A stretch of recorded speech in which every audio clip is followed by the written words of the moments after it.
اقتدار پارت در عهد مهرداد دو نهایت افزوده بود. بعد از مرگش سال 88 پیش از میلاد، ریم در شرق سیاستی نهایت تجاوزکارانه می برد.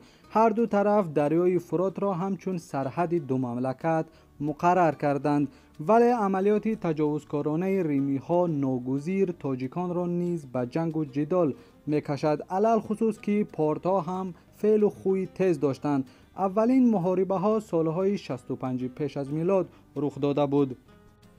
در سال 54 پیش از میلاد ریم به یورش کلان ضد پارت تیاری دیدن گرفت.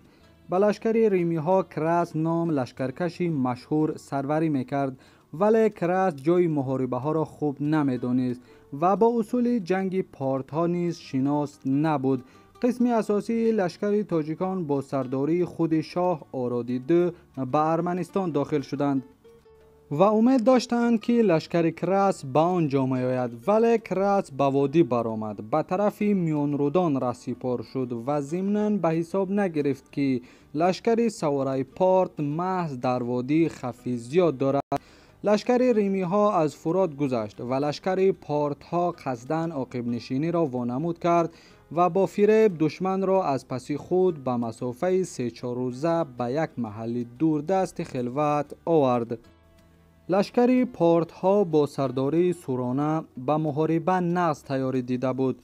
غیر از دسته های مقرره اسکران سواره و 1000 کتفرک تریه، یعنی سوارگان زره پوش داشت. آنها پیشکی تیر بیشمار را ذخیره کرده بودند.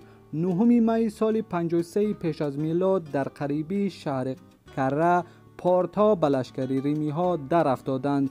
پیش از محاربه صدای مدهش نقاره های جنگی پارت به آسمان پیچید و این نعره به دل رومی ها واهمه انداخت. می نویسد پلوتارخ.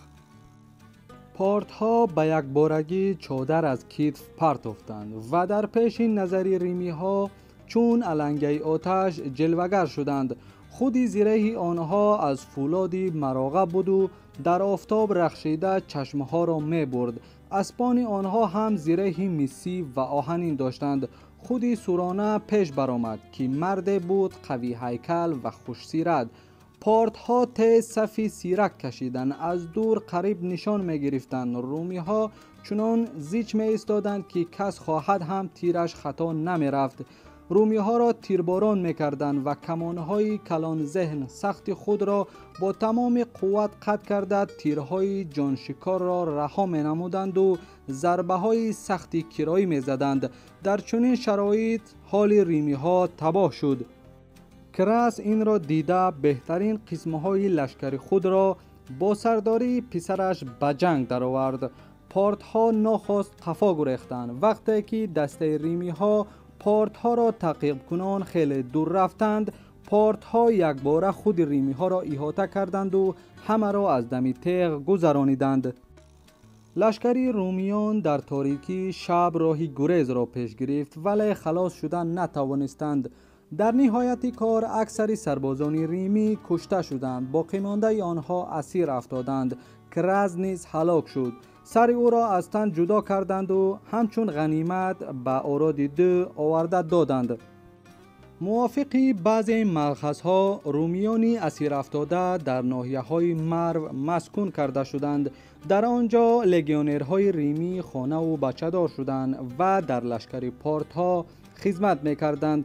در عهد پادشاه پاکار سال 40 پیش از میلاد پارت ها حتی سوریه و فلسطین را تسخیر نمودند. آسیای صغیر نیز به آنها مطیع شده بود. در عصر یکی پیش از میلاد شاهنشاهی پارت یکی از ابرقدرت‌های آن زمان به حساب می رفت.